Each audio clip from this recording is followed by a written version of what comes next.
The morning sun cast long shadows across the courtyard of Buckingham Palace as Queen Camilla prepared for what should have been a routine ceremonial inspection. She had done this countless times before, walking the line of immaculately dressed guards, each one snapping to attention with perfect precision. Today felt different somehow, though she couldn't quite put her finger on why. Camilla adjusted her navy blue coat and checked her appearance one final time in the ornate mirror of the Queen's private quarters. At 76, she had grown comfortable in her role as Queen Consort, though the journey to this position had been anything but smooth. The British public had slowly warmed to her over the years, but she knew that acceptance remained fragile, built on years of careful public appearances and charitable work. The ceremony was scheduled for 11 o'clock sharp. Representatives from various Commonwealth nations would be present, along with a handful of carefully selected media representatives. It was meant to showcase the continuity and dignity of the British monarchy, a routine display of the respect and reverence that surrounded the royal family. As she made her way through the palace corridors, Camilla nodded to the staff members who bowed respectfully as she passed. The familiar ritual of palace life had become second nature to her. Every gesture, every interaction was choreographed with centuries of tradition behind it. She had learned to navigate this world of protocol and precedence, though it had taken time to feel truly comfortable in it. The Queen's private secretary, James Morrison, fell into step beside her as they approached the main entrance to the courtyard. He was a thin, precise man in his 50s who had served the royal household for over 2 decades. His job was to ensure that everything ran exactly as planned, down to the smallest detail. "Your Majesty, the guards are in position," Morrison informed her quietly. "The press gallery has been set up according to your specifications, and the Commonwealth representatives are already seated. Weather conditions are perfect, and we should conclude right on schedule." Camilla nodded, though she noticed something odd in Morrison's tone. There was a slight hesitation, almost imperceptible, but after years of reading people's subtle cues in the political landscape of royal life, she had developed sharp instincts for detecting when something was amiss. "Is everything all right, James?" she asked, pausing just before the doors that would lead them outside. Morrison cleared his throat delicately. "Of course, Your Majesty. Just the usual pre-ceremony considerations. Nothing to concern yourself with." But Camilla had spent too many years in the public eye to be easily reassured by generic diplomatic language. She had learned that when people said there was nothing to worry about, it often meant there was definitely something to worry about. Still, she was committed to the schedule, and dozens of people were already waiting for her appearance. The heavy oak doors swung open, and Camilla stepped into the bright morning light. The courtyard was perfectly arranged, with red carpeting leading to the inspection area where 24 guards stood at rigid attention. Their red uniforms were immaculate, brass buttons gleaming in the sunlight, tall black hats positioned with mathematical precision. The small crowd of dignitaries and press representatives rose to their feet as she appeared, and Camilla felt the familiar surge of adrenaline that came with public appearances.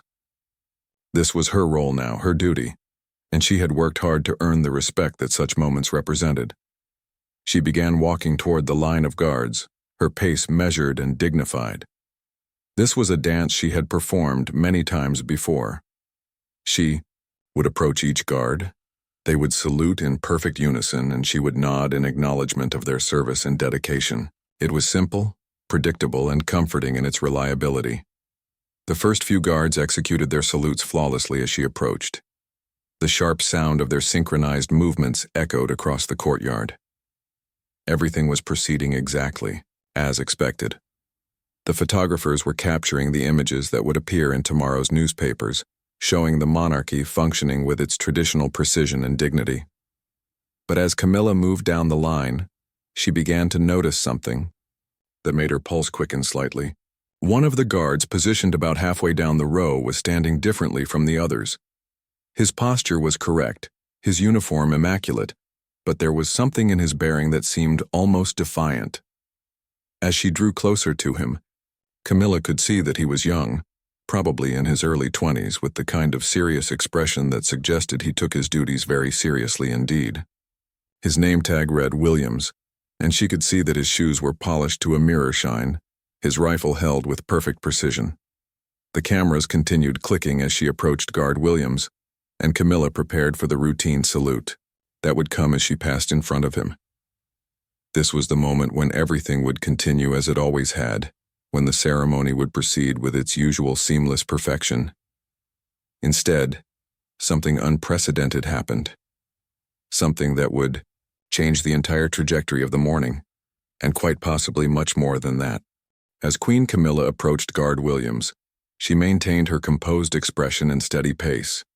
The cameras were focused intently on this moment, capturing what everyone expected to be another perfectly executed royal ceremony. The Commonwealth. Representatives watched with polite attention, and the other guards remained frozen in their positions of rigid attention. Camilla came to a stop directly in front of Guard Williams, just as she had done with the previous guards in the line. She waited for the sharp crack of his salute, the quick upward snap of his right hand to his temple, that would demonstrate the respect and deference that the monarchy commanded from all members of the armed forces. Instead, Guard Williams remained, absolutely motionless. His eyes stared straight ahead, his expression unchanged, but his right hand stayed firmly at his side. The expected salute simply did not come. For a moment, Camilla thought perhaps he had simply mistimed his movement. These ceremonies required split-second timing, and occasionally even the most well-trained guards could be a fraction of a second off. She waited another beat, maintaining her gracious smile, giving him the opportunity to correct what she assumed must be a minor error. Still, Guard Williams remained perfectly still. His breathing was controlled, his posture impeccable, but there was no salute. The silence in the courtyard began to stretch uncomfortably as everyone realized that something was wrong with the carefully choreographed proceedings. Camilla felt a flush of heat rise in her cheeks, though she fought to maintain her composure. In all her years of royal duties, she had never experienced anything quite like this. Guards were trained from their first day to salute members of the royal family without hesitation or question. It was as fundamental to their role as breathing. The hour. Photographers, initially confused by the pause in the ceremony, began to realize that they were witnessing something extraordinary. Camera shutters started clicking more rapidly as they captured the unprecedented moment of a royal guard, refusing to show the traditional sign of respect to the Queen. Behind Camilla, James Morrison stepped forward slightly, his face pale with alarm. He could see that the ceremony was veering dangerously off script, but protocol dictated that he could not interfere directly while the Queen was conducting her inspection. All he could do was watch as the situation unfolded. Camilla made a decision to move forward with dignity and tact. She took a small step to her left, positioning herself to continue down the line to the next guard, hoping that this strange moment could be quietly overlooked and the ceremony could resume its normal flow. But as she moved, Guard Williams turned his head slightly and looked directly at her. It was a subtle movement, barely perceptible to those watching from a distance but unmistakable to Camilla herself. For just a moment, their eyes met, and she saw something in his gaze that was neither disrespectful nor accidental. It was deliberate, measured, and completely intentional. The next guard in line executed his salute perfectly as Camilla approached, but the damage had been done. The rhythm of the ceremony had been broken, and everyone present knew that something significant had just occurred. The question was what it meant and what would happen next. Camilla continued down the line, each subsequent guard performing their duties flawlessly, but her mind was racing. Was this young guard making some kind of political statement? Was he protesting something specific about her role or the monarchy in general? Or was there some personal grievance that had motivated his unprecedented act of defiance? The Commonwealth representatives were whispering quietly among themselves, clearly aware that they had witnessed something unusual.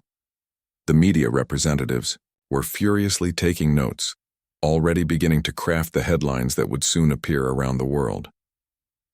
As she reached the end of the line of guards, Camilla turned to face the assembled group for the traditional concluding remarks that were part of every ceremonial inspection. Her voice remained steady and clear as she spoke about the honor of serving the crown and the pride she felt in the dedication of the guards. But even as she delivered the familiar words, her thoughts kept returning to Guard Williams and his inexplicable refusal to salute. She could see him in her peripheral vision, still standing at perfect attention, still staring straight ahead, as if nothing had happened. The ceremony concluded with the usual formalities, but there was an undercurrent of tension that everyone could feel. As Camilla made her way back toward the palace entrance, she could hear the buzz of conversation beginning behind her, as the dignitaries and press representatives began to process what they had witnessed. James Morrison fell into step beside her, his expression carefully neutral but his concern evident to anyone who knew him well. They walked in silence until they were safely back inside the palace, away from the cameras and the curious eyes of the observers. Once the doors closed behind them, Morrison finally spoke, his voice low and urgent. "Your Majesty, I must apologize profusely for what just occurred. I assure you that we will investigate this matter thoroughly and take appropriate action immediately."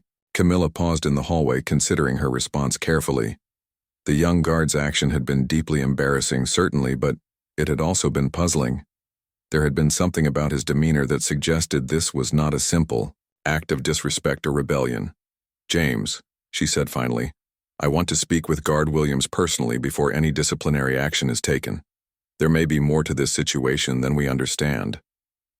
Within minutes of the ceremony's conclusion, news of the unprecedented incident began spreading through the palace like wildfire. Staff members whispered in hallways, and urgent phone calls were made to various department heads. The story was already beginning to take on a life of its own, with different versions emerging depending on who was telling it. James Morrison was fielding calls from senior palace officials, each wanting to understand exactly what had happened and what steps were being taken to address the situation. The press office was preparing statements, and security personnel were reviewing footage from the ceremony to ensure they had captured every detail of the incident. Meanwhile, Guard Williams had been quietly escorted to a small office in the administrative wing of the palace complex. He sat in a wooden chair, still wearing his ceremonial uniform, still maintaining the same composed expression he had worn during the ceremony. Two senior officers flanked him, but he had not been formally arrested or charged with anything yet. Captain Robert Hayes, the commanding officer responsible for ceremonial duties, paced back and forth in front of Guard Williams, clearly struggling to understand what had motivated such an unprecedented breach of protocol. Hayes was a career military man in his 50s who had overseen hundreds of royal ceremonies without a single significant incident. "Williams," Captain Hayes said, stopping his pacing and facing the young guard directly, "in 27 years of service, I have never seen anything like what you did out there today. You have embarrassed not only yourself and your unit, but the entire Royal Guard and, by extension, the monarchy itself." Guard Williams remained silent, his eyes focused on a point on the wall behind Captain Hayes. His silence was as deliberate and controlled as his refusal to salute had been. "You are going to explain yourself, soldier," Hayes continued, his voice rising slightly. "This kind of behavior is not just a breach of protocol, it's a potential court-martial offense. Your career, your future, everything you've worked for, is on the line here." Still, Williams said nothing. His breathing remained steady, his posture erect, and his expression unchanged. It was as if he had made a decision that went far beyond the immediate consequences he was facing. In another part of the palace, Queen Camilla was meeting with her senior advisors to discuss how to handle the rapidly developing situation. The room was tense, with everyone aware that the wrong response could turn what was already an embarrassing incident into a full-blown public relations crisis. Sir Edward Blackwood, the Queen's principal private secretary, was particularly concerned about the media implications. "Your Majesty, we need to control this narrative quickly. If we don't provide an explanation, the press will create their own, and it may be far more damaging than the truth." Camilla listened to the various suggestions from her team, but her mind kept returning to the moment when Guard Williams had looked directly at her. There had been something in his eyes that suggested this was not simply an act of defiance or disrespect. There was a message there, something he was trying to communicate that went beyond the obvious symbolism of refusing to salute. "I still want to speak with him personally," she said, interrupting a discussion about potential disciplinary measures. "Before we make any decisions about how to proceed, I need to understand what motivated his actions." Several of her advisors exchanged concerned glances. It was highly unusual for a member of the royal family to personally interview a guard who had committed such a serious breach of protocol. The normal procedure would be to let the military handle the matter internally, and then issue a brief statement about the importance of proper respect for the monarchy. "Your Majesty," Sir Edward said carefully, "while your instinct for fairness is admirable, there may be risks in personalizing this situation. If Guard Williams has political motivations, direct contact could potentially escalate the matter." But Camilla had made up her mind. Throughout her years in public life, she had learned to trust her instincts about people and situations. Something about this incident felt different from a simple act of rebellion or protest. An hour later, Queen Camilla found herself walking down a corridor she had never visited before, heading toward the small office where Guard Williams was being held.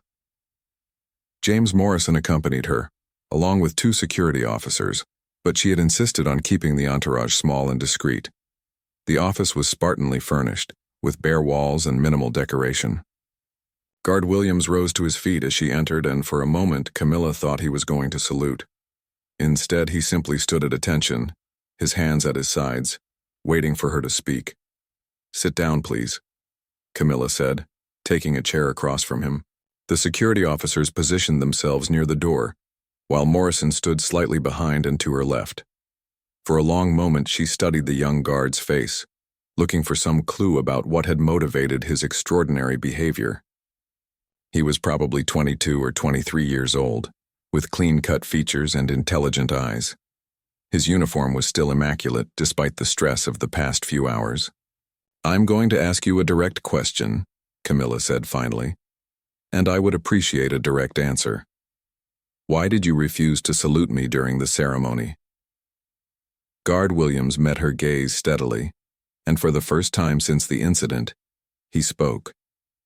His voice was clear and respectful, but there was an underlying firmness that suggested he had thought carefully about this moment. "Your Majesty, with all due respect, I cannot in good conscience salute someone whose family has caused so much pain to mine." The words hung in the air like a bomb that had just been detonated. Everyone in the room understood immediately that this was not a political protest or a general rebellion against authority.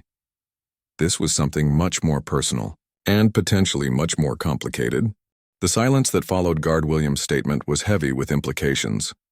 Queen Camilla felt her heart rate increase as she processed his words. This was not the simple act of defiance she had initially assumed, nor was it a political statement about the monarchy in general. This young man was making a deeply personal accusation that struck at the heart of her own complex history. "What pain are you referring to?" Camilla asked quietly, though she suspected she already knew the direction this conversation was heading. Guard Williams took a deep breath before responding, his voice steady but carrying an undercurrent of emotion that he was working hard to control. "My grandmother was Diana Spencer's lady-in-waiting for 15 years, Your Majesty. She saw firsthand the suffering that Princess Diana endured during her marriage to your husband." The name hung in the air like an accusation. Even after all these years, even after Diana's death in 1997 and Camilla's eventual acceptance by the public and the royal family, the shadow of that painful period continued to cast itself across her life in unexpected ways. James Morrison shifted, uncomfortably behind Camilla, clearly concerned about where this conversation might lead. The security officers remained motionless, but their alertness had increased significantly. Everyone in the room understood that they were now dealing with something far more complex than a simple breach of military protocol. "My grandmother never spoke publicly about what she witnessed," Williams continued, "but she shared her experiences with our family. She described the loneliness, the depression, the sense of betrayal that Princess Diana felt when she discovered the extent of the relationship between her husband and you." Camilla felt a familiar tightness in her chest. the same feeling she had experienced countless times over the years when confronted with the painful legacy of those difficult times. She had spent decades trying to make peace with the past, trying to build a different kind of future, but moments like this reminded her that some wounds never fully healed. Your grandmother was a witness to a very difficult period in all our lives, Camilla said carefully, choosing her words with the precision that years of public scrutiny had taught her. But I think you may not understand the full complexity of those circumstances. Williams's jaw tightened slightly, but he maintained his respectful tone. With respect, Your Majesty, my grandmother described watching Princess Diana cry herself to sleep, knowing that her husband was continuing his relationship with you throughout their marriage. She described the humiliation Diana felt when she realized that their entire marriage was essentially a public charade. The accusations were painful to hear, partly because they contained elements of truth that Camilla had spent years trying to reconcile with her own understanding of those events. The breakdown of Charles and Diana's marriage had been tragic for everyone involved, but the public narrative had often simplified a much more complex situation. Young man, Camilla said, I won't pretend that period wasn't difficult for everyone involved, including your grandmother, who I'm sure was caught in an impossible position.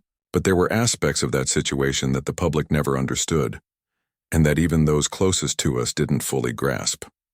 She paused, considering how much she wanted to reveal to this young guard who had put her in such an uncomfortable position. The temptation was to defend herself, to explain the years of separation between Charles and Diana before she had re-entered the picture, to describe the genuine love that had eventually led to her marriage to the king. But she also understood that this young man was not likely to be swayed by explanations or justifications. His loyalty was to the memory of Princess Diana and to his grandmother's first-hand account of those painful years. My grandmother died 2 months ago, William said, his voice becoming slightly rougher with emotion.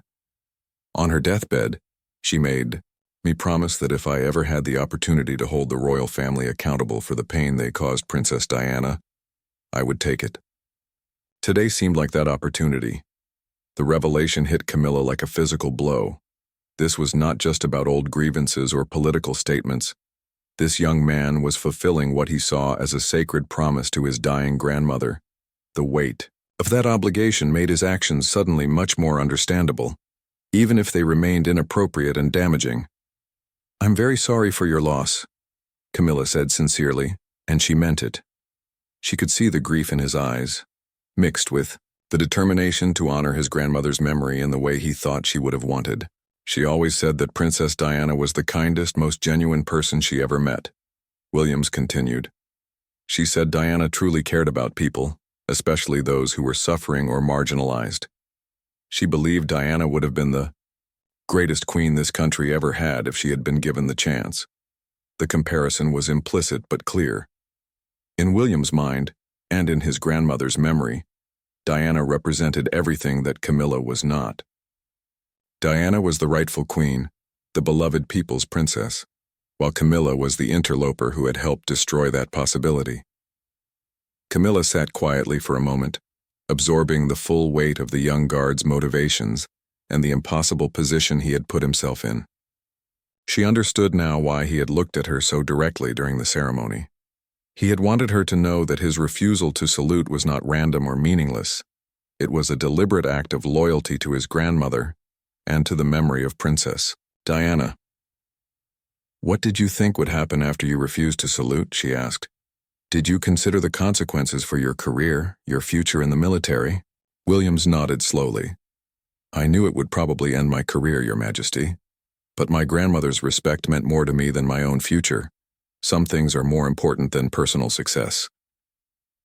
The nobility of his motivation made the situation even more complicated for everyone in the room. The conversation had reached a turning point, where both Queen Camilla and Guard William seemed to understand that they were dealing with something much larger than a simple breach of military protocol. The young guard's revelation about his grandmother's deathbed promise had transformed the incident from an embarrassing moment into a deeply human story about loyalty, grief, and the long shadows cast by past events. Camilla found herself thinking not just about the immediate situation, but about the broader implications of what had just occurred. For years, she had worked to build public acceptance and to move beyond the painful period surrounding her relationship with Charles and the breakdown of his marriage to Diana. She had thrown herself into charitable work, had conducted herself with dignity in countless public appearances, and had gradually won over many of those who had initially viewed her with suspicion or hostility. But moments like this reminded her that for some people, the past would never truly be past. Diana's memory remained powerful and beloved, and there would always be those who saw Camilla as the woman who had prevented Diana from finding happiness and fulfilling her potential as queen. "I want you to know," Camilla said finally, breaking the silence that had settled over the room, "that I never intended for Princess Diana to be hurt. The situation was complicated in ways that most people never understood, and I deeply regret the pain that was caused to everyone involved." Williams listened respectfully, but his expression suggested that apologies, however sincere, could not undo the damage he believed had been done to someone he had never met but felt connected to. Through his grandmother's stories, "My grandmother used to say that Princess Diana had a light in her that could have changed the world if it hadn't been extinguished by the cruelty and indifference of the royal system," he said. She believed that Diana's death was not just a tragedy, but a loss for everyone who needed hope and compassion in their lives.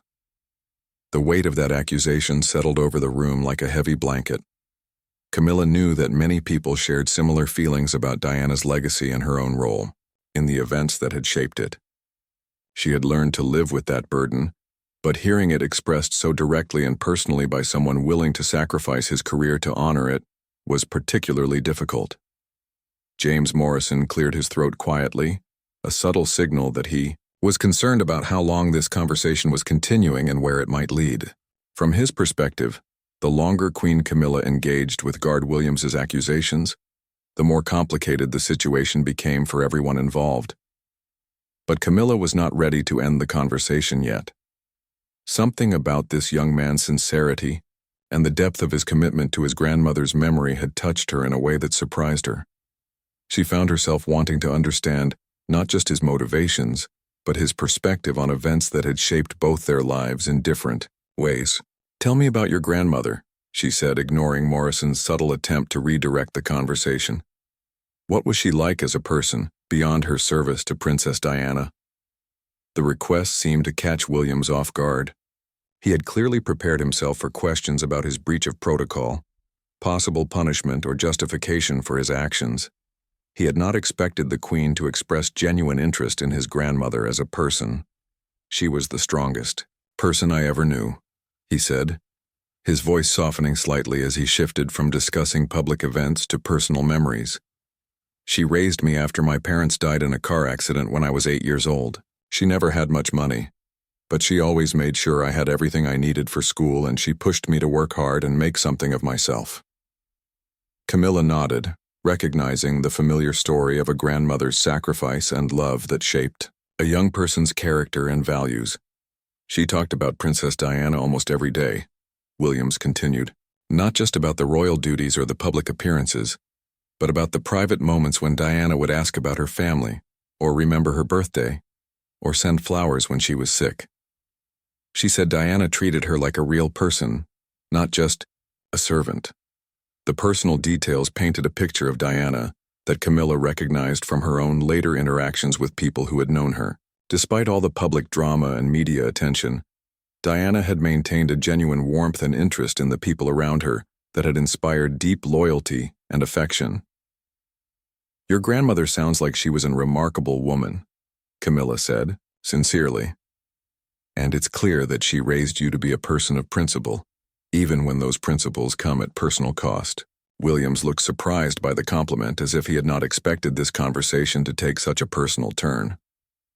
"The question now," Camilla continued, "is what happens next. You've made your statement. You've honored your grandmother's memory in the way you felt was right. But we all have to deal with the consequences of what occurred today." The practical reality of the situation was becoming clear to everyone in the room. The incident had been witnessed by dozens of people, including media representatives and foreign dignitaries. There would be questions, investigations, and likely Significant media coverage.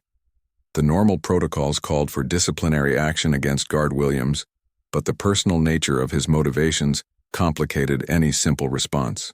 "I understand that I'll probably face court-martial proceedings," Williams said. "I'm prepared for that. I knew when I made my decision that there would be consequences." But even as he spoke, Camilla was beginning to formulate a different approach to the situation, one that might honor both the seriousness of what had occurred and the deeper human story behind it. As Queen Camilla sat across from Guard Williams in that small, austere office, she found herself making a decision that would surprise everyone involved, including herself. The conventional response to his breach of protocol would be swift disciplinary action, a brief public statement about the importance of military respect, and an attempt to minimize media coverage of the incident. Instead, she was beginning to see an opportunity for something more meaningful. "James," she said, turning to Morrison, "I want you to arrange for a private meeting with Captain Hayes and the senior military leadership. Before any formal proceedings begin, I want to discuss this matter personally with them." Morrison looked concerned. "Your Majesty, involving yourself directly in military disciplinary matters could set a problematic precedent." "Perhaps," Camilla replied, "but this situation is already unprecedented in several ways. I think it calls for an equally unprecedented response." She turned back to Guard Williams, who had been listening to this exchange with growing confusion. Clearly, this was not unfolding the way he had expected. "Young man, I want to ask you something, and I need you to think carefully before you answer," Camilla said. "If you could honor your grandmother's memory and Princess Diana's legacy in a more constructive way than what happened today, would you be interested in exploring that possibility?" Williams frowned, unsure what she meant. "I'm not sure I understand. Your Majesty, your grandmother cared deeply about Princess Diana, and Princess Diana cared deeply about helping people who were struggling or marginalized," Camilla explained. "What if we could find a way to channel your commitment to their memory into something positive, something that would actually help the kind of people Diana championed?" The idea was forming in Camilla's mind even as she spoke. She had spent years working with various charitable organizations, many of which focused on causes that had also been important to Diana. The young guard's obvious sincerity and willingness to sacrifice for his principles suggested qualities that could be valuable in that kind of work. "I don't understand what you're suggesting," Williams said cautiously. "I'm suggesting that instead of facing court-martial proceedings that would end your career and accomplish nothing positive for anyone, you consider accepting a transfer to a position where you could work directly on charitable initiatives that were important to Princess Diana," Camilla said. "You could honor both your grandmother's memory and Diana's legacy by actually helping people, rather than making symbolic gestures." The proposal was so unexpected that Williams sat in stunned silence for several moments. Morrison looked equally surprised, though his expression suggested he was beginning to understand the political wisdom of what the Queen was proposing. "You would do that?" Williams asked finally. "After what I did today?" "What you did today was wrong in terms of military protocol," Camilla said firmly. "But it was motivated by loyalty and love, and those are qualities we need more of in public. Service, not less. The question is whether you're willing to channel those qualities in a more constructive direction." Williams looked down at his hands, clearly struggling to process this unexpected turn of events. He had prepared himself for punishment, disgrace, and the end of his military career. He had not prepared for the possibility of redemption or transformation. "I would want to know more about what exactly you're proposing," he said slowly. Over the next hour, Camilla outlined her vision for how this situation could be transformed from a public embarrassment into something positive. Williams would accept a disciplinary transfer, acknowledging his breach of protocol while avoiding more serious charges. He would be assigned to work with charitable organizations focused on issues that had been important to Diana, particularly those involving young people, mental health, and social services.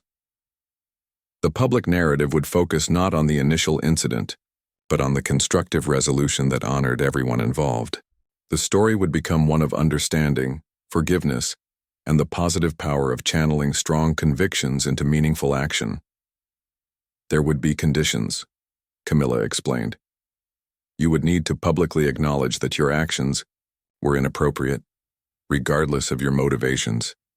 You would need to commit to this new role with the same dedication you showed to honoring your grandmother's memory, and you would need to understand that this opportunity comes with significant responsibility. Williams nodded slowly. The more he heard about the proposal, the more he could see how it might actually fulfill his grandmother's wishes more effectively than his original plan. My grandmother always said that Princess Diana's greatest strength was turning her own pain into compassion for others, he said. She would probably say that helping people was more important than symbolic protests. 3 months later, Guard Williams, now working as a program coordinator for a youth mentorship organization, found himself reflecting on the strange turn his life had taken. The initial media coverage of his refusal to salute had been intense, but brief, quickly overshadowed by the story of Queen Camilla's unexpected response to the incident. Public reaction had been mixed, but generally positive. Many people appreciated the Queen's decision to look beyond the immediate offense to understand the deeper motivations involved. Others saw it as evidence of her growing maturity and confidence in her role. Williams had discovered that working directly with young people facing difficult circumstances was more fulfilling than anything he had experienced in his military career. He felt that he was honoring both his grandmother's memory and Princess Diana's legacy in a way that actually made a difference in people's lives. The incident that had begun as a moment of public embarrassment for Queen Camilla had ultimately become something quite different. It had become a story about the possibility of transformation, understanding, and the power of looking beyond immediate reactions to find deeper meaning and opportunity. Sometimes the most difficult moments, Williams had learned, could become the foundation for the most meaningful changes.